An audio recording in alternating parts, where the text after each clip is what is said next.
你从来没来过这种收养流浪动物的小院吧？没有，我好多年前好像是偶然看到过一家，但是真正进去了解它，这是第一次。终于有机会跟着您来看看。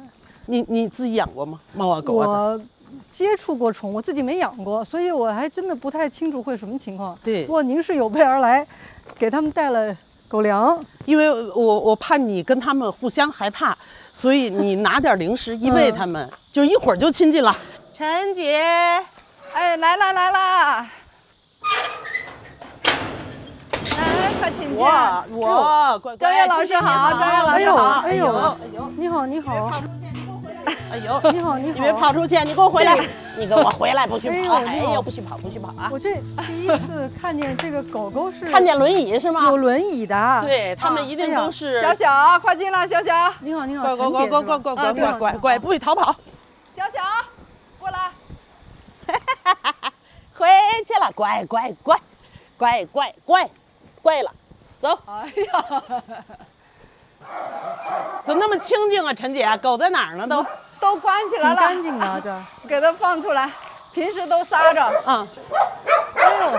哎呦，我的天！哎呦，哎呀呀呀！喂，你好。我没有养过狗，不太了解该。呀！你看，这是一个腿，这一看就是一个腿有点毛病的啊！我看看，这个腿是有毛病的。他们都是被人遗弃了是吗？这肯定是啊。然后还受过伤。他们有的是因为比如说生病腿坏了，主人就不想要，嫌麻烦就扔了；也有的是扔的时候是健康的，由于在街上乱跑就被车压了，又没有人给治，就落下残疾了。哦呦！哎呀，巧克力呀！都来了！这每一只狗的名字您都叫得出来呀？对。您这有多少只啊？300多。300多都起了名字了。都有。哇，您都记得住。这是三福。三福。啊。嚯，这三伏天捡的。对。哎，300多只狗，这打理的很麻烦吗？这个？哎呦，特别麻烦！我跟你说，每次洗一轮澡，剃一轮毛。我曾经在一个有5000多只狗的流浪动物基地参与过帮助剃毛的行动，你知道，工作量很大，太疯狂了。哎呀，我光洗澡的时候，以前呀，哎呦，就是好多年前的时候，那时候一天洗10来只没问题，现在洗5只都不行了，洗不动了是吧？啊，腰不行。哎呦，我们阿丽是不亲人，陈呐不找人的啊，阿丽从来不找人的，找张老师了是吧？啊，对，你看看，第一次主动找人。真的呀？啊，对，那不得来吃个好东西呀！阿丽啊，你今天咋这棒呢？先给所有残疾的、坐轮椅的、走路不方便的先吃啊，其他的一会儿再吃。不抢，不抢。哎呦，都有，都吃得上。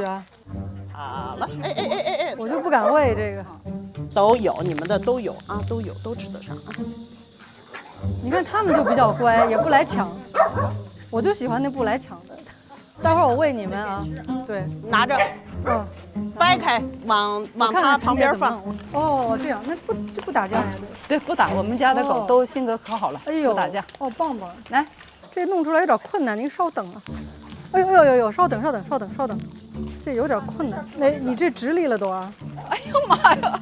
哎呦，你看，樱桃。来，哎呦呵，樱桃还都没落地住了。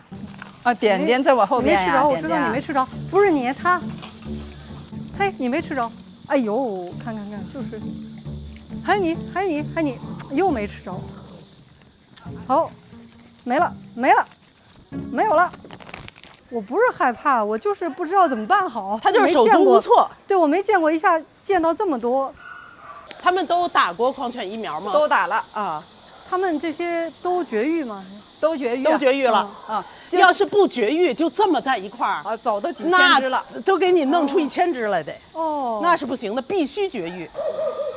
您一般在哪能捡到流浪狗？哪都能捡着，出门就捡狗。那个通常基地全是这么开始的，就是好好的日子过的，突然周围小区有那个扔的。觉得特别可怜，我就收了吧。收了，邻居就会说：“哟，你要狗啊？我们家的也不想要了，也给你吧。”1只、2只、3只、5只，最后就越来越多。就是您最早没想到最后有那么多狗。没有。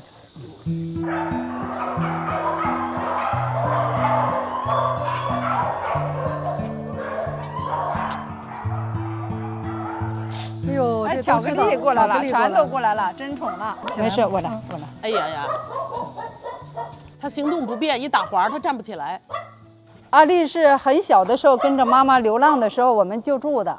那时候救助的时候，她也就1个多月、2个月的样子，然后就是瘫痪的，起不来。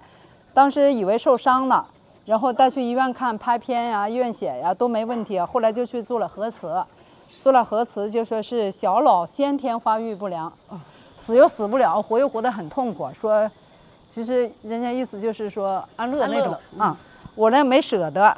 就锻炼，后来等大一点，我说弄个轮椅给他试试，慢慢的能走了。突然有一天我回来的时候，他就走过来迎接我了。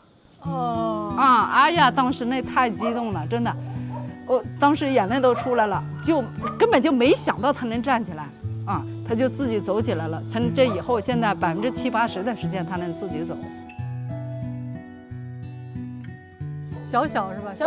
小小，快过来，小小。哎，都听得懂哎，小小。哎呦，他这腿是怎么回事啊？小小可亲人了。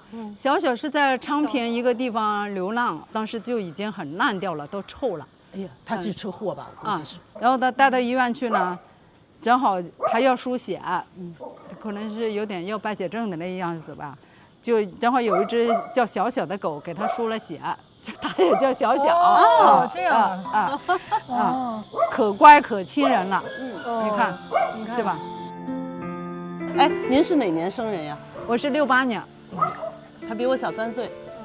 我比您还小啊。我65年的。哎呀，您那么年轻。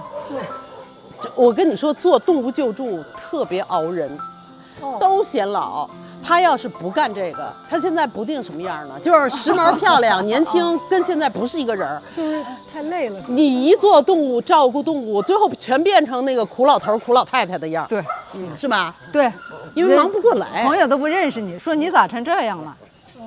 你咋就走上这条道？你以前干嘛呢？我以前开那个专卖店，就是什么361特步那种运动品牌专卖店。像以前嘛，你狗少的时候，起码上经济上你自己能负担，经济上你能负担，你还能支援一点别人，是吧？那种感觉就特别好。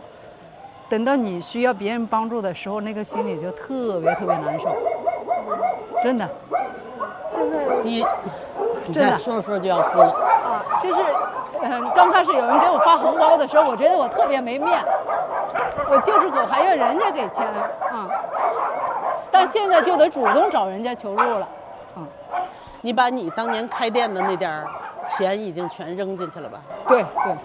你想他这几百只狗1个月狗粮钱吃，就3万块钱，他得租地儿啊。对，租地工人工资。然后你怎么也得雇俩人帮你打扫，不然得脏成什么样啊？对。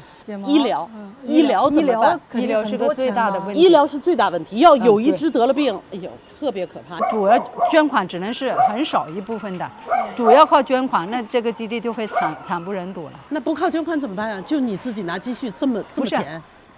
捐款是一部分，捐款是一部分，但是你不能指着那个的。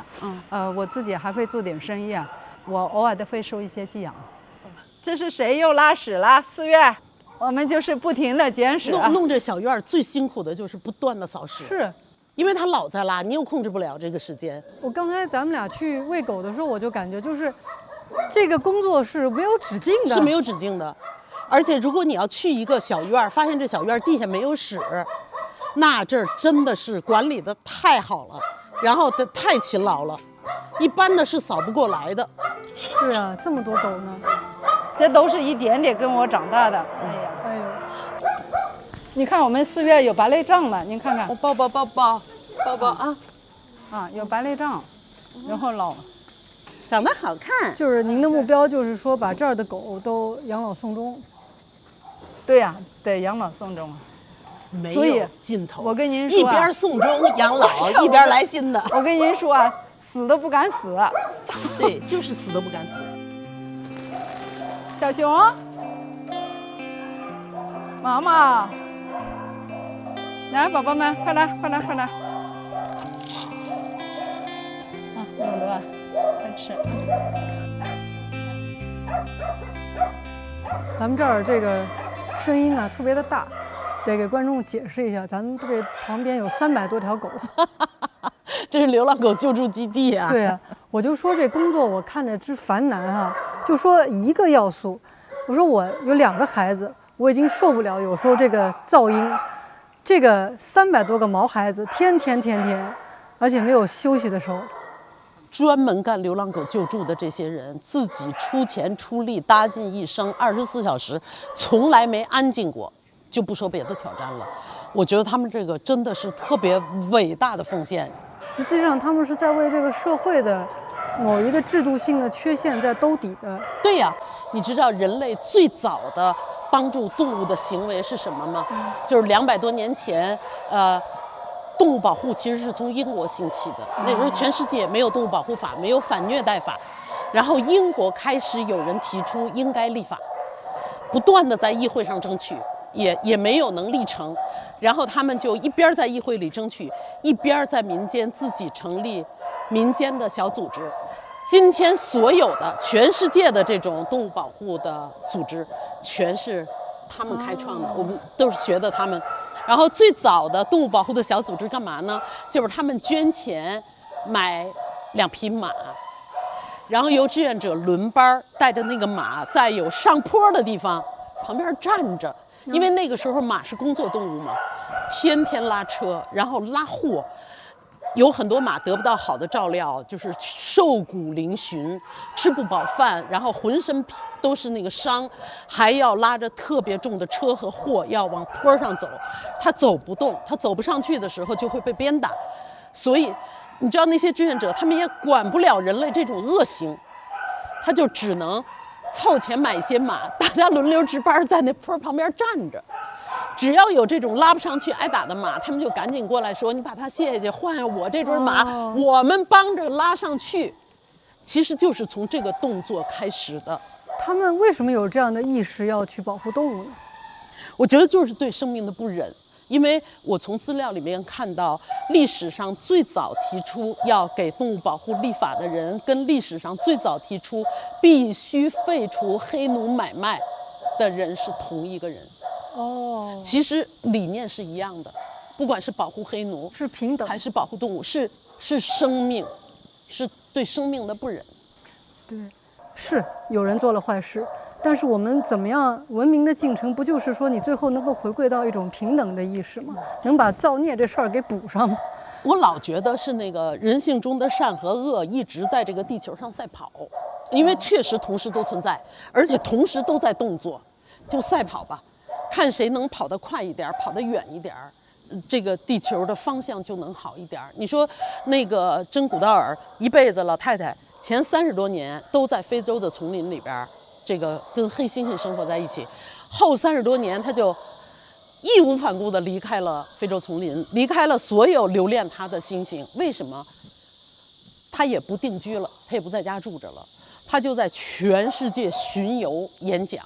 因为他发现他得改变人，而且他发现人类可以改变，就是人性善可以被唤起，所以后来他真的就变成一个流浪者。我觉得老太太太不容易了，天天背着一个包，从这个世界的一个城市到下一个城市，到哪儿就去演讲，在所有的地方跟大家说完了背上包再下一个地方去。我问了他了，我说你为什么现在这个社会我们已经有网络了嘛？你电话会或者是大家视频也就可以，你这么大年纪对吧？他说你在现场才能感觉到那种能量。你比如说像我这样的人，我其实自己没有养过宠物啊。那么我呢，就会在跟您啊、跟这些工作人员他们接触的过程当中，包括我们在海外拍摄等等，我其实都在学习一个什么事儿呢？就是你人至少有能力是更新自己的观念的，啊，其实这几年我们国家也是做得越来越好，我看到太多的年轻人也好，或者是在各个地方，我们对动物其实是越来越尊重的。年轻一代的理念比上一代的理念有明显的进步。我对这个事业虽然困难重重，但是其实真的未来我觉得很有希望。你比如说动物园儿，好多动物园都，我们觉得它对动物不好，动物被关在那儿特别可怜。但是你说能把所有动物园都取消了吗？因为人类没有机会认知动物啊。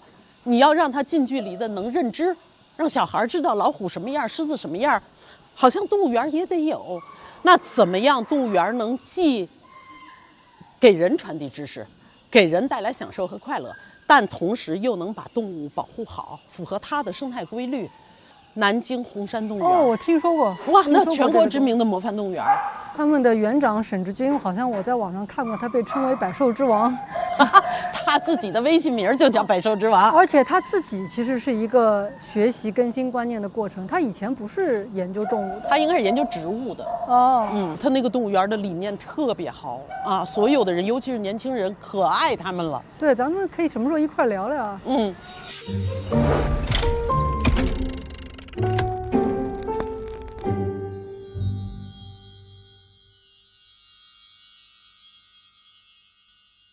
今天咱们2位都是动物方面的专家，沈志军园长，南京红山动物园大网红，他在网上名字叫百兽之王。天天您在那个园子里巡山巡园，大家都想活捉您。然后我今天一看见，觉得您这个常年跟动物打交道的人，精神气儿是不一样。不过我一问呢，百兽之王其实属猪的。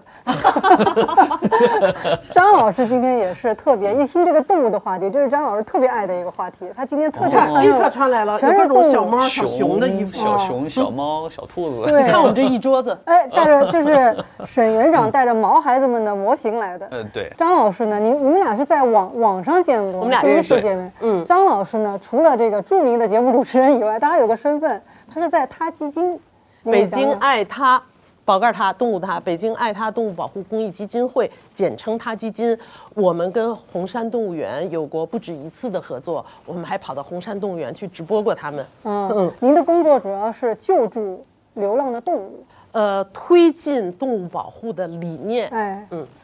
大家可能也很好奇，您老是去巡园子啊，跟这个各种动物在听他们交流吗？他们说话吗？就是您会有一些我们一般人看动物园看不到的体验吗？听见他们有交流吗？动物之间肯定是有交流的。比如说鹦鹉互相之间会嘎嘎那种叫声。那比如说像黑猩猩，他们也是有交流的，用不同的语言，那种。这是什么？这句什么意思？内心戏是有时候就是我开心的然后呼唤同伴的但是人类的语言跟他们的语言肯定是相差太远了，只能是能感受到某一种情绪，比如说恐惧的情绪能听出来，发怒的情绪能听出来，开心的情绪，反正它就分几大类，具体的说什么，这没法翻译，没法翻译。他们相互之间呢，就是跨这个动物，跨物种之间呢，他们可能有联系吧。比如说，像有些科学家说，鸟和这些食草动物会报警。鸟说：“哎呀，老虎来了，豹子来了。”那食草动物撒腿就跑。那我们在动物园里面呢，可能没这样的一些机会。那还有一些动物是比较安静的那种交流，比如说一个眼神，你就懂了，或者做一个鬼脸一下。你像金丝猴互相之间，你看它张大嘴巴，伸出有那个獠牙出来的时候，它其实不是恐吓你，是跟你打招呼这样的。就是有时候我们是自己去观察他们的行为，然后把它记录成行为谱。有的呢是跟野外的科学家去来交流，这样的行为、这样的动作、这样的面部表情代表着什么？咱们沈园长在动物园里头天天是明星，大家去看是您更有名还是动物更有名，都要活捉沈园长。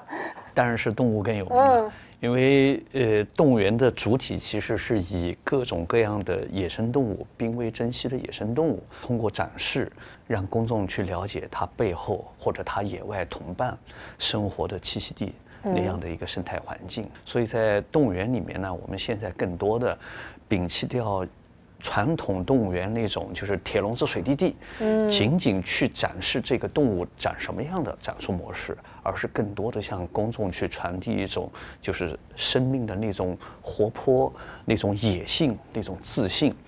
这怎么做到呢？因为您刚去的时候，好像这些动物还是您刚才说的铁笼子水泥地，好像您刚进去看到动物的眼神都是比较呆滞的。其实这个呢，我最初的时候我是一个学植物的，当时这个分配的时候就分配到园林局下属的一些公园。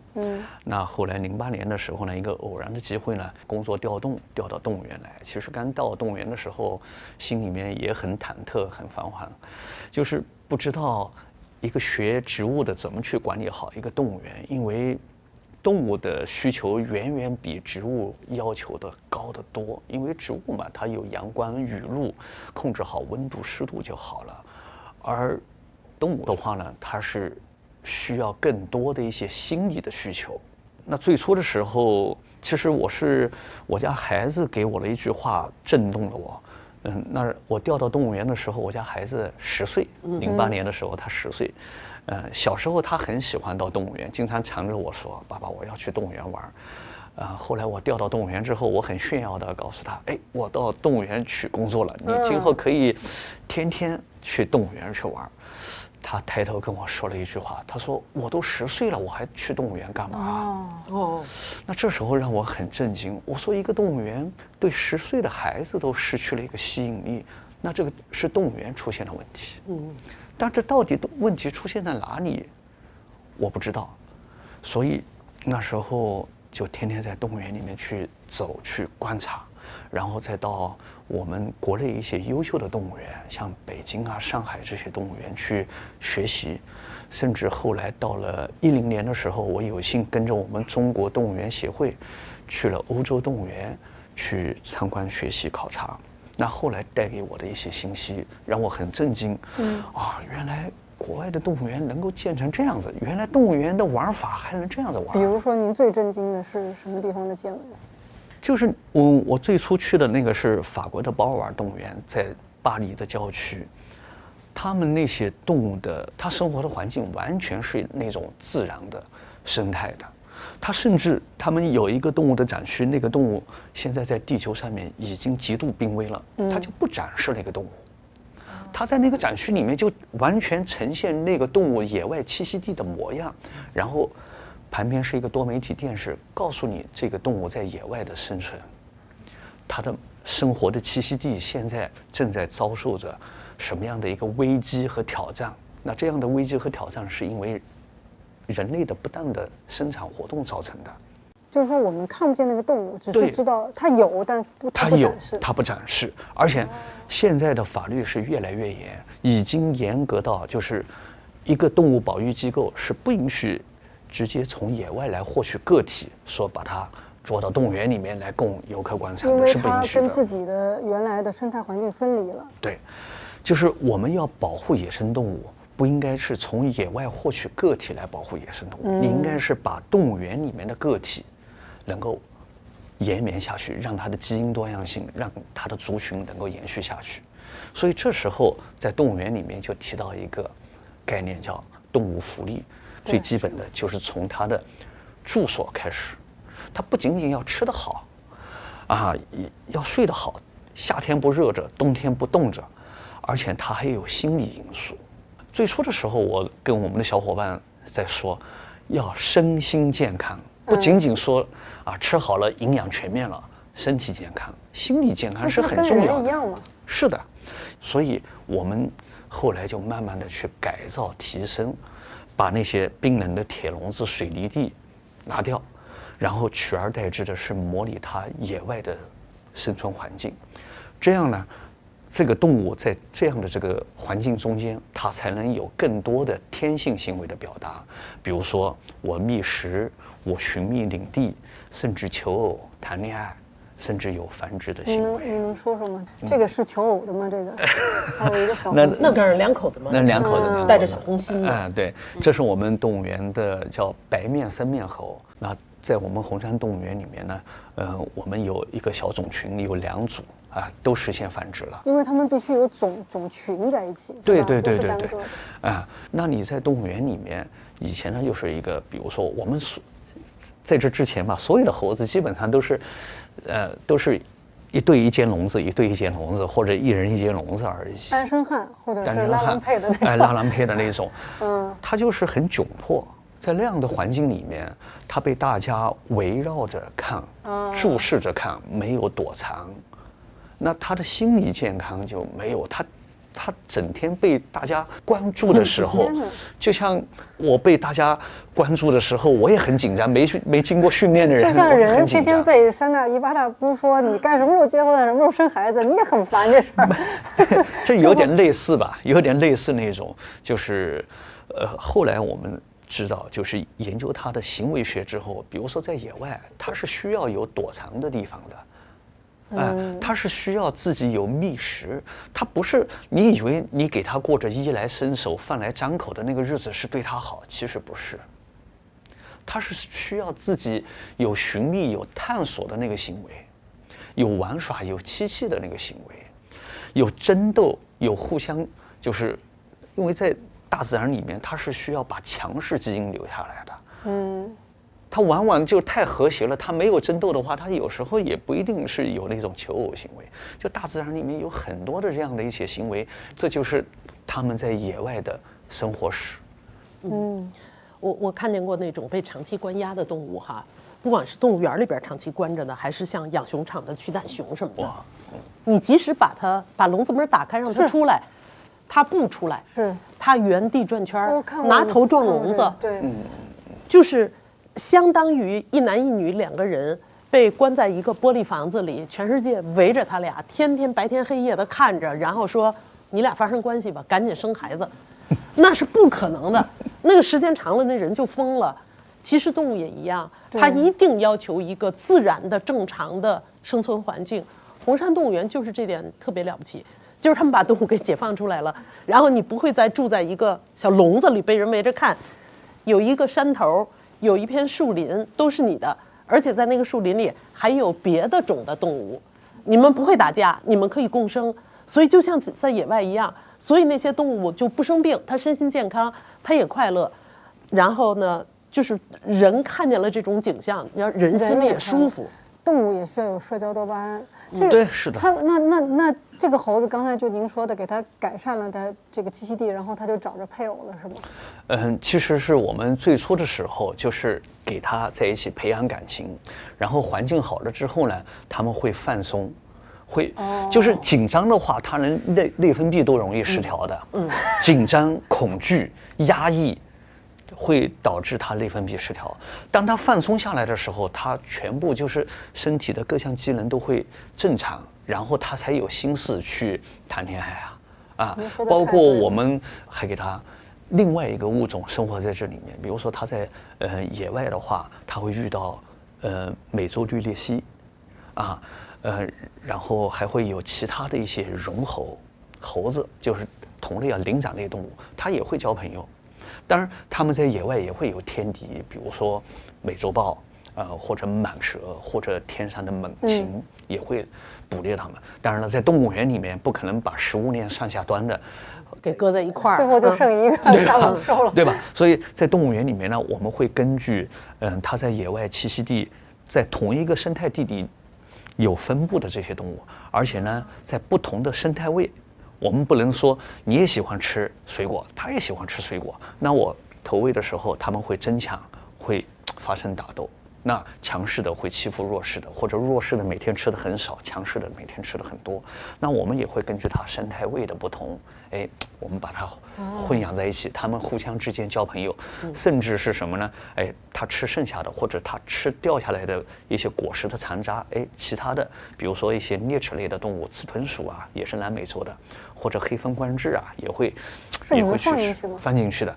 然后这样的混养呢，我们饲养员要经过很长时间的观察，它们之间要绝对不能有相互的争斗这样的一个行为。等到相互相处的十分协调了，我们才会放心。这就是人类之手稍加干预，但基本上想保持它一个原生态的。但是这样呈现出来的，它不仅仅动物的福利高，其实呈现出来的给游客、给公众，它是完整的一个一个的生态系统。而且它实现了一个教育功能，再也不会说我都10岁了不用看动物园了。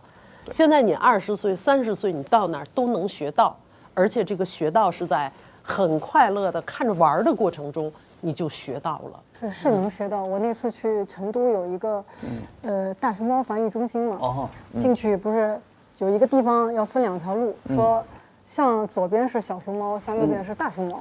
我就看到有一个30-40岁的人吧，从那个地方他下来，就说：“哎呀，这个大熊猫真神奇，小时候是棕色的，长大了就变黑白的。”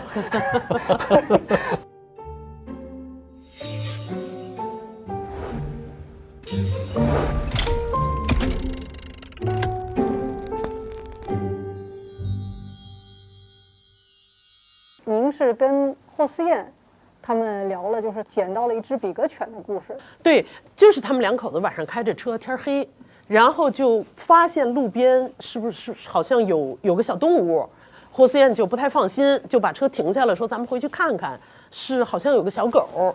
结果就回去一看，这个小狗呢也不跑，趴在那儿也不动，头上有一块破了。他们2口子就赶快带着，觉得是普通的流浪狗嘛，就赶紧带着去医院了。到医院一检查，医生说这个狗没有脾脏，而且耳朵上有编号，就是有编号的狗一般是实验犬嘛，所以就不知道来路是咋回事儿，他们至今也不知道怎么回事儿，就觉得很可怜，就给带回家去了。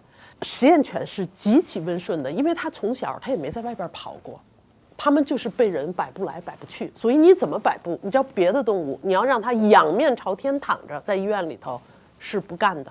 我们家狗都是老实狗，家里的狗，你让它仰面朝天躺着，它就跟你挣扎，就是你得摁着。这个狗让仰面朝天躺着就躺着，一动不动，四肢伸着，是被摆布惯了的狗。但是不记仇，依然跟人类特别好。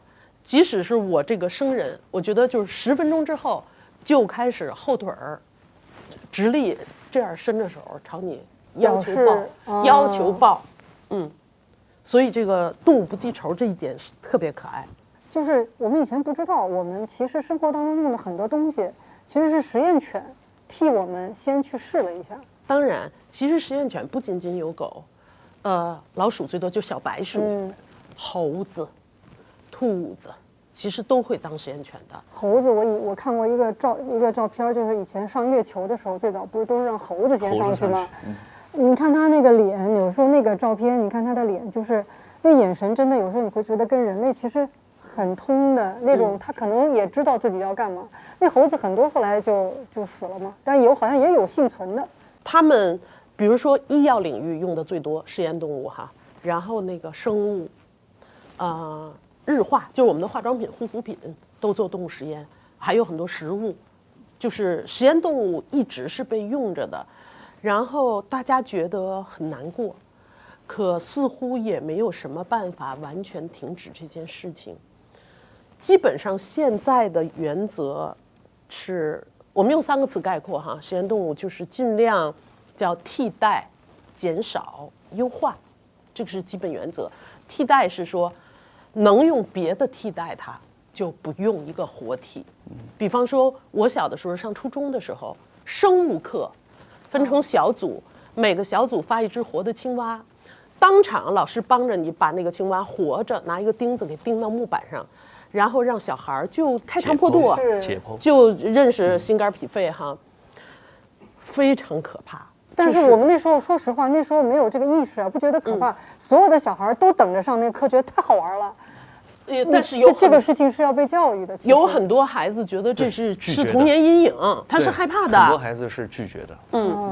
然后像这样的事情，在我们小的时候觉得理所当然，实际上现在就没有必要，因为以现在的科技发达程度，随便用一个仿生的东西，都可以弄开，认识血管、内脏，反复使用。你可以用一个假体。您说的特别对，我是去新西兰，他们那边有一个梅西大学，好像是全世界这个兽医专业都是很有名的。他们这个上这个大学啊，兽医专业，他读到比如说一共就是大4啊，或者他5年级是去实习，到大3其实他们都没有碰过活体动物。那他怎么学呢？就绒毛玩具，就像我们在宜家买的那种绒毛玩具一样，它当然做的有的比较更精致一些，也能认识它里头是一些什么样的器官，甚至你给狗抽血。那都是用一个绒毛玩具放在那儿，然后也有一个就是像抽血一样一管子，你也可以抽，也看见有液体上来，但那都是假的，就是告诉你可以不用活体动物。第二个原则叫减少，就是少用。目前比如说有些领域可能比如医药你还不得不用，但是像在日化领域，化妆品很多国家就不再用了。目前我们国家还用，就是减少一些用的机会。减少一些领域。最后一点是优化，优化指的是当不得不用的时候，你尽可能的对它好一点，就是别让它太痛苦。如果那个伤害不可逆的时候，就安乐死，不要那个比如半死半活的你给它扔了，甚至还有一些更可怕的事情发生，就不要发生这种事儿。所以呢，替代、减少、优化这种原则，目前全世界通用，它能落实的怎么样，因人而异，跟具体的人有关。就是这人特别慈悲，做事特别到位，就好一点儿；那个人可能就不好，这都有可能发生。这个是目前实验动物的一个状况和基本规则。我有时候我就有一个困惑，您看这个孩子们现在读的书哈，他们小的时候，比如说特别小的时候翻开那些画册，第一个单词肯定是动物，不是牛啊、鸡啊、什么马。可是呢，他如果真是只是在城市里长大，他可能都没见过，可能很不幸第一次见到动物是在菜市场，都有可能的。所以我们的这个绘本啊什么，其实是保留的是农耕社会过来的，但是我们跟这个大自然的生态体系其实之间的断裂是非常明显的，非常明显。然后您刚才说的这个，我都感觉到说，您刚才说的这个动物，它们在一些不太好的环境下长大的那种心灵上的这种阴影，我一听，我觉得感觉不跟人一样，就是一样啊。我以前领养过一个有残疾的流浪动物，胆子特别小，每天缩在笼子里，也躲着人，也不跟所有的动物玩，整天眼泪汪汪的，特别老实。后来我带着他去看医生。医生看完了以后，专业的说抑郁症啊，你家这个狗抑郁症，而且很严重，是有的啊。说他以前生活环境一定特别差，受过很多伤害，非常恐惧，他抑郁。我说那他的抑郁症怎么办呀？医生说没别的办法，很多的爱，很多的抚摸，抚慰他，他也需要慰藉，他也需要精神寄托和安慰。就是刚才张老师说到叫抑郁，其实在我们动物园行业，我们称之为叫刻板行为。最严重的，你比如说，有的家庭里面喜欢养异宠，养那个鹦鹉，那鹦鹉抑郁的时候会把自己毛，拔自己的毛，拔自己的毛。是一种自残，有的小动物会咬自己嘛，他就觉得啊，就是最初的时候，前面说到张老师说到的那个困兽，他就去用头去撞那个笼子什么的，各种的都有。其实就是他这个环境太狭小、太单调，甚至受到其他的一些摧残或者折磨。就是总体来讲的话，其实他是内心受到伤害，然后导致他内分泌的各种的就紊乱。是不是还有一个孤独？就是他，您刚才说需要抚摸，就是他需要有连接，不光是跟人或者跟动物都要产生这种连接。而您这个保护动物这个事儿，我就在想，就是其实人真的是不是唯一的，或者是真的是有能力去保护别的物种的？动物和动物之间我不太清楚，但是人类一定是有这个能力的。我前2天在网上看到有个视频，就是有一个小虎鲸，一个宝宝向人类的船只去求救。然后人类的科学家到那边就发现是他的妈妈被网子给勾住了，不能出来，就帮他解开了以后，那个虎鲸会对着人类表示感谢，有好几只虎鲸出来，就是在那一刻，那种动物学家他们会说，我不再为自己身为人类感到羞耻。这个在60年代的时候，有一个动物学家跑去百慕大，录过一段就是这个座头鲸的声音，因为他们当时觉得鲸类的这个声音啊。说是跟所有我们比如说钢琴上的音阶它都是有的，居然他们就真的跑去那边录了一段声音，我给你们听一下这个声音，就录成唱片的。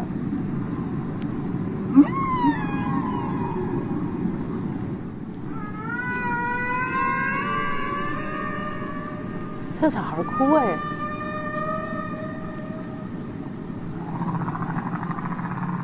你想象一下，他当时在这个一个人划着船，在百慕大的星空下听见这种声音。后来呢，他们就变成一个唱片以后啊，后来带上月球啊，在太空啊，还有就把这声音也带过去，和人类唱歌，什么摇滚乐这些都放在一块儿，告诉大家，就不是告诉大家了，告诉也许有告诉外面的星物种生物，就是说我们地球的声音是这样的。反正我跟动物接触的感觉是，它们肯定是有感情表达的。比方说，我家里现在的那只狗，特别可怜，河北涿州的一只被遗弃的流浪狗，然后呢，双目失明，医生说呢是被打瞎的，它是外伤。它被人打瞎了双眼之后呢，由于看不见，就爬到了马路上，被车把2条后腿又压断了。它又瞎又瘫。去年夏天就是涿州大洪水，又被水给淹了。然后那儿志愿者救的嘛，后来我一听说，我说这也第一太可怜，第二我对他肃然起敬，我说你要把我双眼打瞎、2腿打瘸扔在洪水里，我一定死，人一定死。他竟然还能活，他也够坚强的。坚强。哎，后来水一退，我说这狗我领养了，然后就在我们家，本来就是好多了，腿也治好了，眼睛是治不好了。后来我又发现，其实他得癌症了，他可能里边早就受过伤，他耳道深处，溃烂，然后又生了肿瘤，这个肿瘤又扩散到了头骨上，基本上也没法手术治了。就是我们说，那就我好好维持，止疼，让他尽量过得舒服。吃好吃的，然后高高兴兴的活着。现在我们家狗就是这样，我不知道它还能活多长时间，3个月、半年还是1年啊？我觉得它特别明显的是，从它得了重病之后，它以前来了我们家，在客厅里放一小垫子，终于有家里有一小垫子了，可爱在小垫子上睡觉了。从得了重病之后，不在客厅里待着，夜里睡觉必须进卧室。在我床旁边的地下，紧贴着床的地儿睡，依恋就是特别依恋，是这样。我不知道为什么，他也看不见哈，但是他能闻得到你闻到味道。是不是跟你熟悉的味道待在一起，他就觉得是有安全感？还是我们更多想一步，就是似乎冥冥中觉得也待不了太长时间了，再在一块待待吧。是很多人不敢养宠物，就是不敢面对这个告别的一天。我自己也是。您在动物园里经历过？其实动物园里面，都是野生动物嘛。野生动物和宠物它是不一样的。因为宠物经过驯化之后，它是人类的伴侣动物，所以跟人之间呢，它有很多的这种默契或者信任。而野生动物呢，在动物园里面，野生动物呢，我们是需要求我们的饲养员不能和野生动物之间产生感情，不能把它驯化成人类的附属品。这个怎么做得到呀？我看您这边好多这个书里面好多年轻的这个职员在里面，我觉得他们的工作可开心了。对，每天面对动物啊，感觉还有很多珍奇的动物，他们应该很高兴。但是您说不能建立感情。就是我们要求我们饲养员对待动物的爱一定是正确的爱。而不是一种溺爱或者宠爱，我们要科学而专业的照顾他们。不是具体来说，就不能给到他所需要的，而不是给到他我们认为对的给到他。这不是跟带孩子一样吗？不一样，不一样。你比如说啊，我们尊重动物的野外的习性，从食物开始。明白。我们很多人都认为猴子是吃水果的。当我们发现我们动物园的灵长类动物，它的3项指标高的时候，它消化道出现这个疾病的时候，我们在采血发现3高，血糖高、血脂高。那后来我们就和同行甚至国外的一些专家聊，就是我们把食谱发给他的时候，你要说你这个食谱配方不对。然后后来我们就学会一个什么呢？就是我们的标准动作，所有物种我们要去研究。就国外出的很多的叫饲养指南，我们国内现在也开始编撰。我们看饲养指南，第一个看它的野外生活史、自然史，第二个看营养配方。那比如说我们以前以为他只爱吃水果，给他70%到80%的都是水果，他也喜欢吃，但是造成了他的这种就是过度的高糖高脂肪。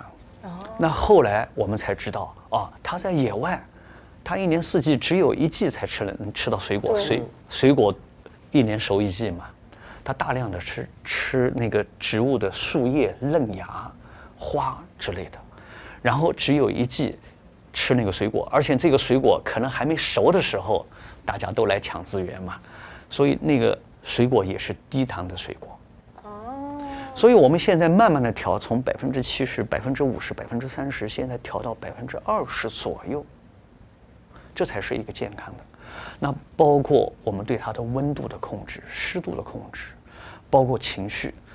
我们以为啊，这个要让动物信任我们比如说要撸还是摸，我们是不允许的。我们只是在必须的医疗检查的时候，我们才和它发生一些语言的交流，或者是手喂食、手递喂给它。对，我记得您好像有一只是您好像经常要打招呼的。那个小黑是一只红猩猩，从台湾过来的。其实我和它之间那种默契或者叫信任吧，我并不喂它，我从来没喂过它。我其实和它在它的生活里面，我不如那个饲养员，因为饲养员他的声音。他的那个脚步声，他都非常熟。但是我每次去的时候，我都喜欢蹲下来、坐下来看他，可能这样的一种让他感觉到我是尊重他的。我有时候一喊他，老远的一喊他，哎，他愿意从高高的旗架或者树杈上面，哎，他愿意坐到我的面前。他其实坐到我的面前，没有任何食物的获得，没有这样的一个资源的获得，只是那种眼神的交流。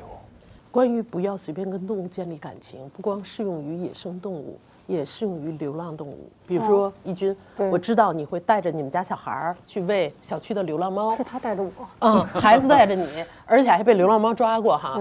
所以我就跟你说，社区的流浪猫，它跟人相处久了，它会跟人熟悉。但我们尽量不要去撸它，即使是因为跟人熟悉了，它蹭你，你也不伸手撸。第一，为人考虑，就是它抓了你、挠了你不好，它不敢主动攻击你，但是如果你摸它，它有可能防范，就会抓你一下，这个对人不好。更重要的是，让流浪动物认为人不需要防范，见人就亲，对他们来说是非常危险的。他这次碰到的是你，下次碰到的可能是一虐待狂，对，可能会一脚把它踢死，所以一定要让流浪动物保持一点野性和对人的警惕，也是为他们好。当然是为他们好。所以，如果我们在外面照顾流浪动物，一旦碰到一个跟人特亲的流浪动物，哎呀，这个就麻烦了，你就得想办法给它找家，因为叫没有野外生存能力。因此，不要跟流浪动物亲，把吃的喝的往那一放就走。既然你不能照顾它，那就不要让它跟你亲。红山动物园有一个历史性的举动，它一举改变了动物园在动物领域里边的功能以及分类。他们是全中国第一个废除动物表演的动物园。你知道，对你们的收入造成了很严重的打击。肯定是在，我觉得在收入上，至少它是自断后路的一个行为。最后的结果是大家认可他们，都去看去了。但是那个是另外一件事。其实最初的时候，摒弃掉这样的一个动物表演，它一方面呢是中国这个住建部出了一个文件。第二个呢，我们也去反思动物园的定位。第一个是物种保护，第二个是教育，第三个是科研，最后才是一个休闲。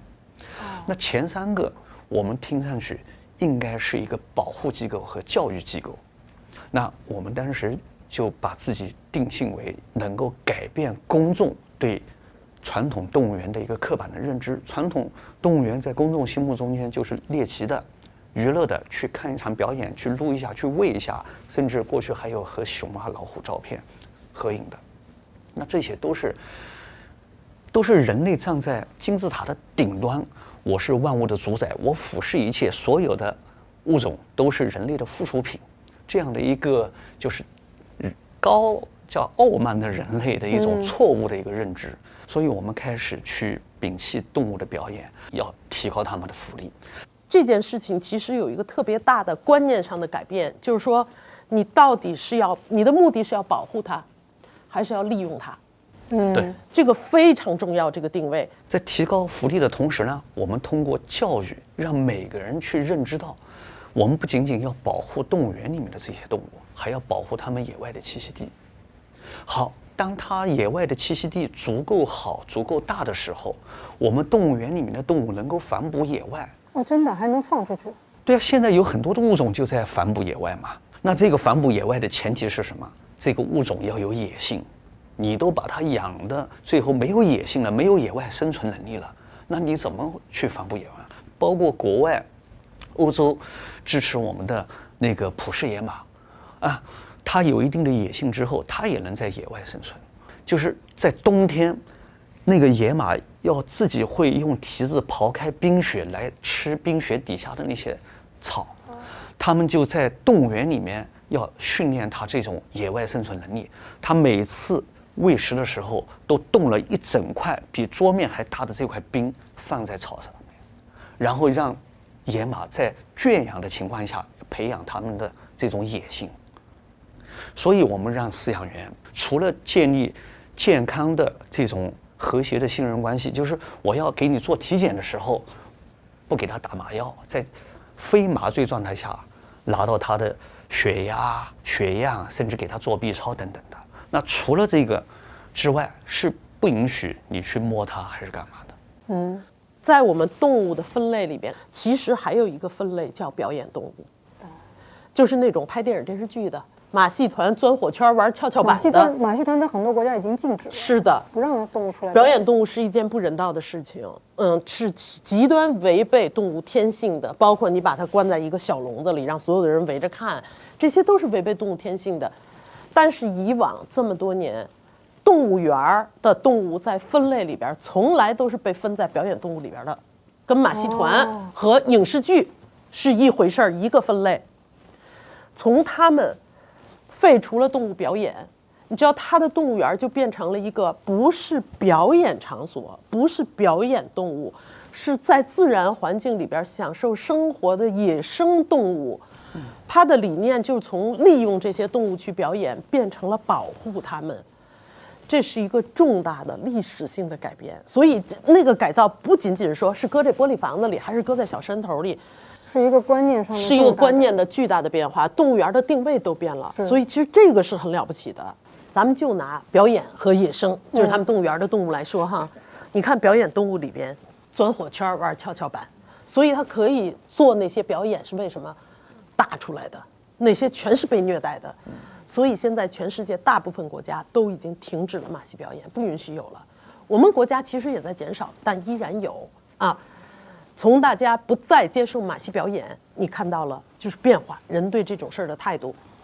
影视剧拍摄用动物演员，10多年前，我们的影视剧拍摄导演在出来接受采访的时候，还会很高兴的讲说，我们这可是真刀真枪的演。我告诉你，看那狗警犬，我们从部队接来的，然后我们就咵就给它炸死。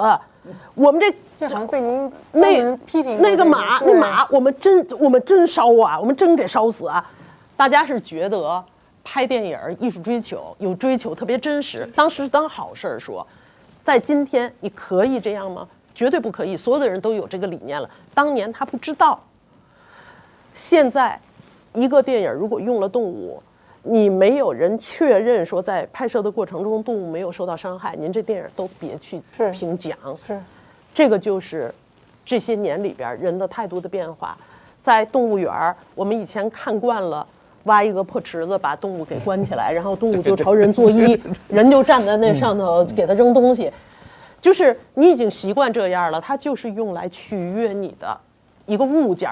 动物园就是利用它来取悦客人的这样的一个关系，这个关系被他们彻底改变了。对，当他率先做了这件事儿，我觉得做的时候是有风险的，因为可能减少收入、断财路，当时也想过是有风险的。但是人家做了，做了之后的结果非常好，就是人不仅没减少，人越来越多了。大家都说那个是个好动物园，对，所以成功的把人的善良天性调动起来了。对啊，所以我觉得这事儿也特别符合天道嘛，本来就该这样。然后，哎，在这个过程中，人也被改变了。因为年轻一代去完了红山，看完了动物园，再看以后那么对待野生动物，大家说那是不对的，正确的关系应该是这个关系。所以其实在这个过程中，人也在改变着。你说的特别对，我看那个有一个就是在新西兰，他们的这种动物福利这个法律是非常周全的，甚至于就是说你宠物啊，我想买到一个哪个品种的狗，哪个品种的猫，你很难找到，因为它不给你专门去繁殖这种，当然它是不让这种商业买卖行为，可能在有的国家甚至连买卖都没有，你不许买卖。但是有的时候我有一次我记得是在日本吧，我也看到那个宠物店啊，整整齐齐里面的猫狗都是1岁以下的，他们就说因为这个1岁以下的很萌嘛，就会有人买，他稍微过了这个年龄，他们有时反正我听当地人讲，有的是会处理掉。但这个就让我觉得这个事儿是不是我们人还是又有能力保护动物，又有一种人也有这种作恶的能力呢？说到你现在又说到了另一个种类，就是伴侣动物这一类哈。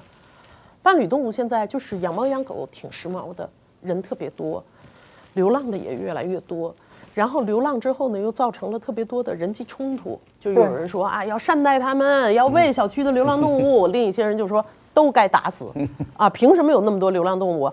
你喜欢你怎么不抱你们家养去？所有的这些争执，其实大家没有研究它一个源头问题：为什么我们有这么多流浪动物？粗算应该有上亿只流浪猫狗。是因为，比如在一个可控的环境里，它是这样的哈，换一个城市，它那儿不允许任意的繁殖猫和繁殖狗。生猫生狗的地儿，卖猫卖狗的地儿是要国家有一个资质的，数量非常可控，就那么点儿，就那么几家可以生，生完了以后你可以卖，你都有许可证的。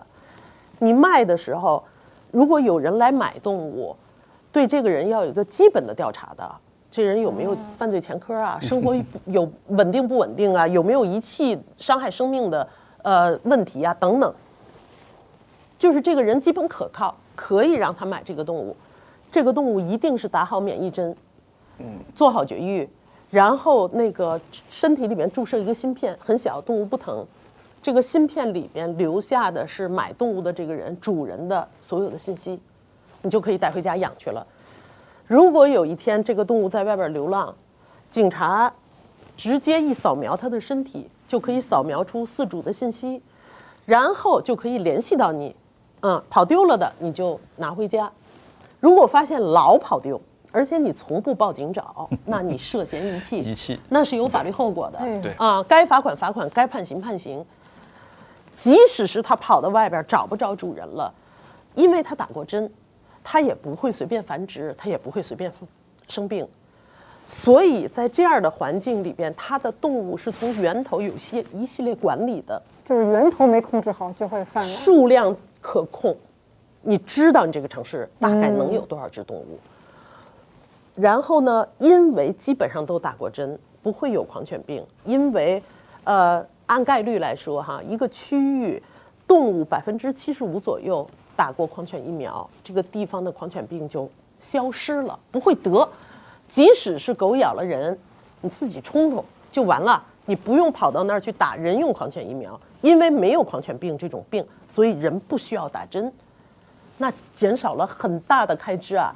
动物用狂犬疫苗几十块钱一针，人用狂犬疫苗要打一组上千块钱，还得打3次。我就带着我儿子跑过3次医院。你那个是省事儿的，还有打5次的。如果要是真得了狂犬病，10万块钱都救不回来。我们国家现在的问题是呢，是因为源头没管住，就是随便谁家，我弄一公猫弄一母猫，尤其是说品种的卖得好，我弄一个纯种的公猫和母猫，公狗和母狗，在家就开始生，生完了之后就让爸爸妈妈跟儿子女儿接着生，我们才不弄好多来生呢，因为那成本高啊，不乱了就俩，然后爸妈跟儿女生完了以后，爸妈儿女跟孙子孙女再生。我告诉你，中国的动物繁殖，尤其是纯种犬猫的繁殖，你不要去买，是因为全部都是近亲繁殖。近亲繁殖的结果是大多有基因缺陷，它们非常容易，生出来就残疾和病的有很多，这部分直接就被繁殖户给扔了。这个我们都是救助过这样的动物，到现在我们办公室里都有救助的这种生下来就残疾的斯芬克斯猫之类的，还有一些看上去没有残疾，是可以卖的。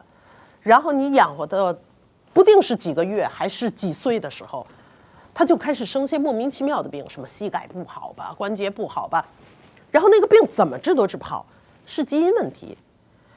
所以随便买随便扔也没人管，扔出去的也没打过针，也没绝过育，然后他们又开始在野外流浪的时候再繁殖，再生病，然后这个繁殖最后就失控了。所以这个事情，商业繁殖和买卖其实是造成我们国家那么多流浪动物的源头问题。这个源头问题，如果你不解决、不控制的话，你天天说把那狗打死，最近城市里要打流浪狗了，都给他们打死，流浪猫都从小区赶走，你可以这么做，但是你打死一批，明天再来一批，你赶走10只，明天给你来100只，是因为上游的繁殖和买卖，对，洪水滔天，从来你都没管住，你以为下游你能堵得住吗？堵不住。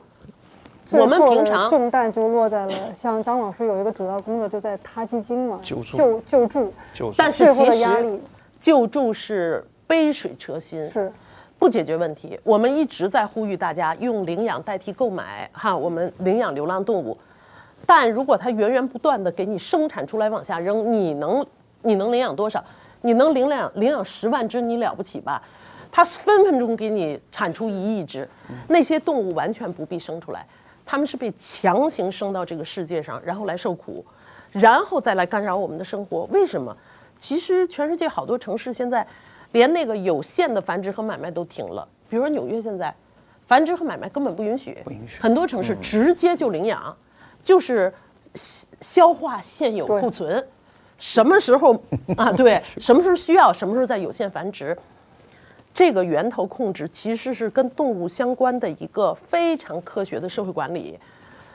你不这么管，你一定就失控。你下游再努力、再爱心，或者比如说，你赶紧，你喜欢你都抱回家，谁能往回家抱1亿只啊？我在网上就看到好多有这个求救的嘛，他确实他去收养了，有的人好多只啊，然后说要装。还有人来偷了去买，偷了去吃的，卖个小饭馆的，哎，他就装那个防盗的监控设施，对，没有钱，我们导演赶紧给人转了钱，就让他去就是装这些东西。但是这个就像您说的，杯水车薪啊，这哪接得住？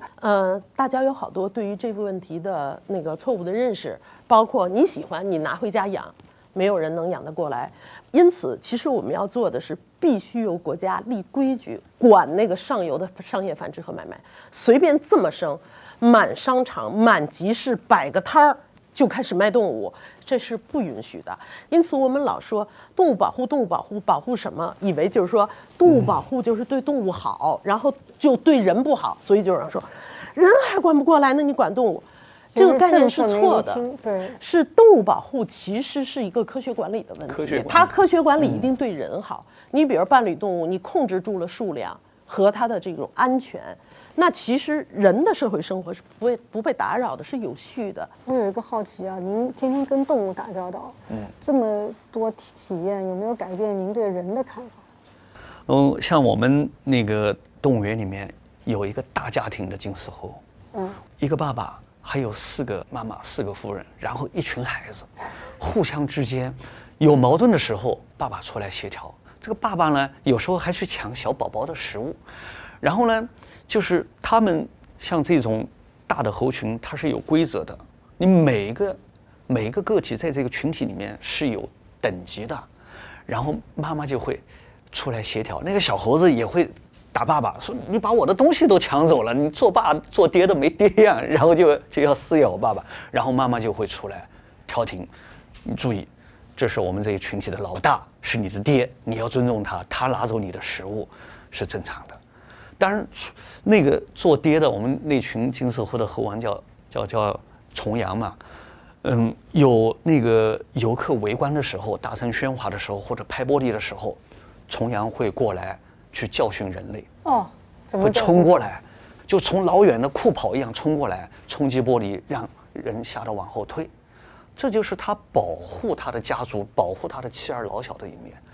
他就整个这样的一个大家庭之间的关系，所有人在那边看就看着呆着就不想走，每个人都能找到自己和某一只个体之间的，哎呀，我就是那只，我就是挨欺负的，哎，我是那一只，我是怎么着，就是他这样的一个情感联系，它能够治愈和解压。更多的时候呢，其实我们希望是改变大家对野生动物的看法。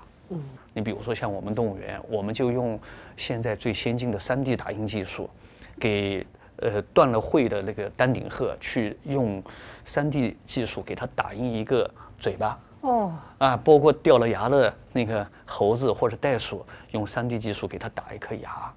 那其实，我觉得我们做的一切都是希望改变公众对动物的看法，对生态自然的看法。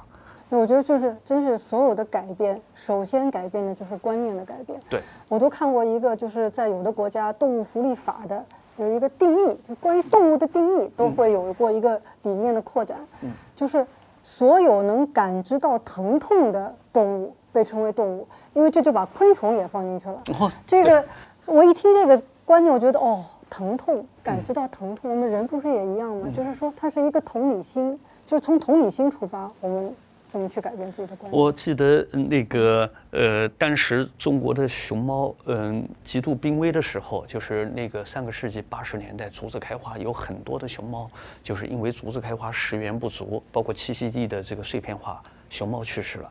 然后当时美国有一个生物学家叫夏勒，叫夏勒来中国的时候，我记得他说过一句话，就是一个物种为另一个物种的生存而奋斗不懈努力。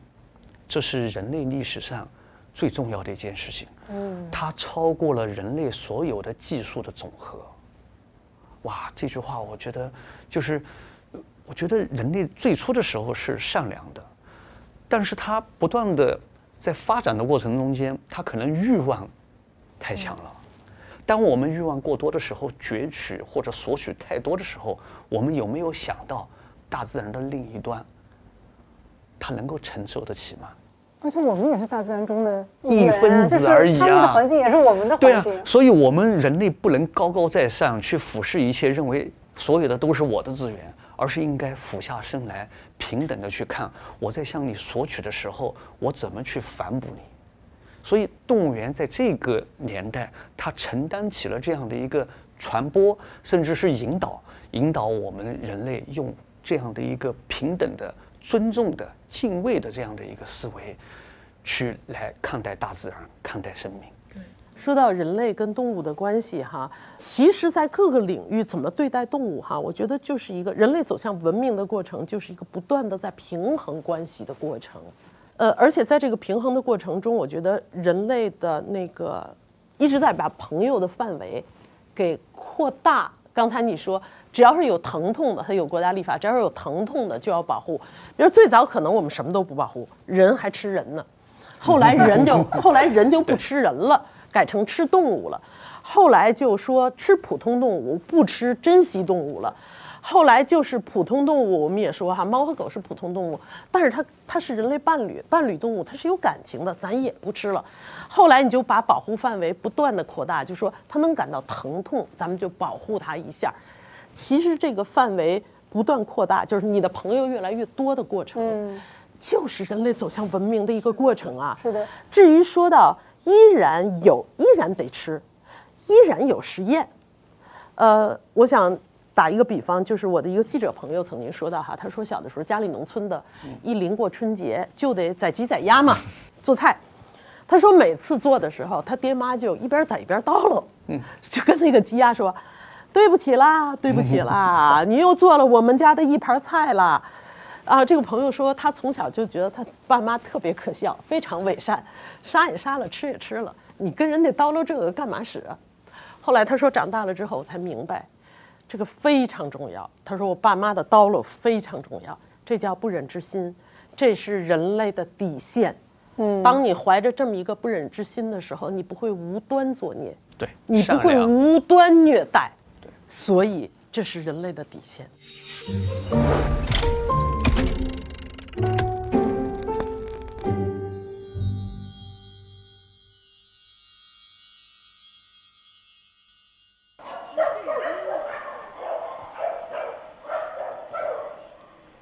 这边有好几只飞天，关不住的，也是往院子爬。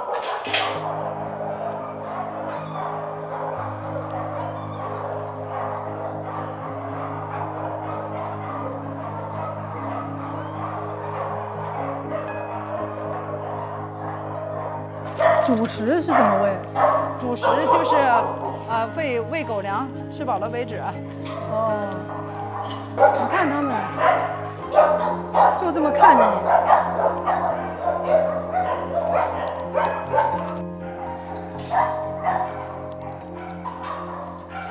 我知道，还有你，还有你，还有你。哦，还有你，还有你，还有你。就你聪明，跟着走。你又来了你。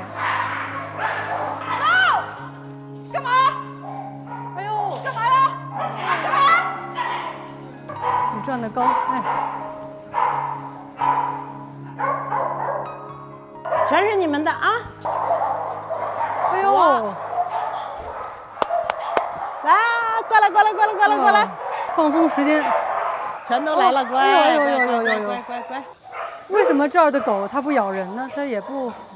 不是，我每次新救回来的时候，我会亲自跟他们待一段时间。哦，啊，你如果不待的话，它就不亲人。会有攻击性是吧？就是攻击人的动物，一定是被人攻击过，哦，否则的话它不会，它不会它不主动主动攻击攻击，不会的。张老师，您也没事踩着狗屎了，给蹭一蹭，没事没事，给蹭一蹭。哪儿有狗屎啊？那个脚，哦，很多小朋友来喽，那是多大的都是？都3、4个月了。都是几个月的，这些都是带领养，对吧？他们是怎么回事啊？他们都是留二代。什么留二代，就是流浪动物在外头生的。哎呦，流浪狗2代。嗯，这好多这个品种狗看着都就感觉是家里的宠物。品种狗是这样的哈，就是只要市面上什么东西哪个品种一好卖，对，他们这种商业繁殖就拼命的繁殖这种。然后由于它繁殖为了降低成本，为了便宜，他们都是就一公一母。他们生完了，爹妈再跟儿女生，再跟孙儿孙女生，对，全部都是近亲繁殖，品种犬猫全部都是近亲繁殖，所以导致其中有大量的基因缺陷造成的瘸的、瞎的、各种各样的残疾的，像这个一看就是，本来是想拿着好好卖个价钱的，生出来腿畸形那就扔，而且即使是没有残疾的，就是因为过度繁殖嘛，为了市场需求过度繁殖。渐渐的就降价了，就卖不出去了。泰迪前几年卖好价钱，这几年卖不出价钱来了，也就扔了。哎呀，就这几年，泰迪扔的太多了。哦，比如现在又时髦养柯基，我们就知道这个东西末日快来了。没有2、3年，遍地扔，因为过度繁殖卖不出去，很快就从高位不值钱，然后就会遍地流浪。以前我捡只柴犬，那抢着领。现在那柴犬都领不出去，在那一只很漂亮的柴犬领不出去，觉得就是其实拿它们当商品。你说这些人，你哪怕遗弃它的时候，您先做个绝育呢，你别让它在外边再生这么多了，怎么弄啊？他们本来可以不生出来，对，他们根本就不必被生出来，不必受这个罪，也不必给人类增加这个负担，他们是被强行的当商品生出来的。你看。就这么小的比熊，当时骨瘦如柴，跟个乞丐似的在流浪，还带着4个孩子流浪。这是完全健康的，是吗？对。那它怎么会流浪呢？它也是不被人知道啊。遗弃了。谁养？比熊啊，洗澡又干净又漂亮，完全健康。谁愿意领养？给我们个信儿。对。这是比熊的4个孩子。哎，你看混一个这玩意来了。真的这个。我强烈向大家推荐这只混血比熊，它长得猴脸像小猴，哎呀，多好玩啊！没事，随便抱。哦，哎，拿手扶录着点。哎，不好意思，我不是，没事，我学着点。哎，好。豆包，它有名字了吗？它叫丸子。丸子，你还是个白丸子，哎，别掉下来，别掉下来，来来来，乖，过来，来，妈妈给粘一下啊，给粘好了。啊，好好好，疼啊，啊，疼啊，乖。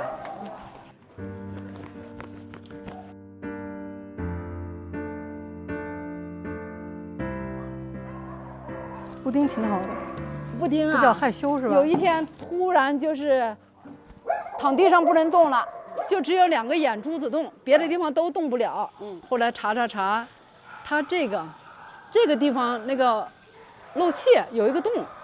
他呀，啊，就只有眼珠子能动。后来呢，做手术呢要2万多块钱，当时确实也犹豫，然后就说不做。那个我发了个朋友圈，有朋友就直接就发红包了。但有几个妈呀，说话特别难听，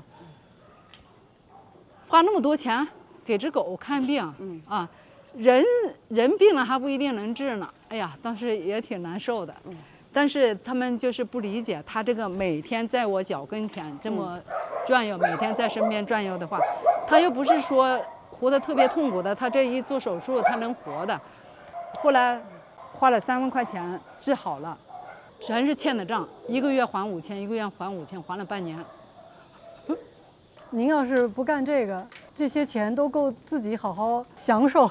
哎呀，对吧？以前打扮的每天是打扮的漂漂亮亮的，就每天都是去商场买衣服啊，还买品牌的。现在我的所有的衣服都是人家给的，好多年都没买过衣服了。那你不想回到从前了？回不去啊，谁不想呢？其实，这条路的可怕就在于，只要你看见过那可怜动物的眼睛，你就再也回不去了。对，你不可能说我不救它们了，然后我对去享受。你不开始可以，一旦开始就回不去。它这算规模小的。成都有机会你去爱之家，陈韵莲阿姨当年是成都市非常有名的时髦臭美女企业家，又有钱又爱打扮又光鲜。5、6千只了，是因为四川大地震。你知道大地震的结果就是全扔。哎呀，娜娜啊，大娜娜，哎呀，大宝贝，大乖，快来啊，大乖，哎，大宝贝啊，好，这么胖呢，我乖这么胖啊。得洗澡了，我们这2天去洗澡去，洗澡梳毛。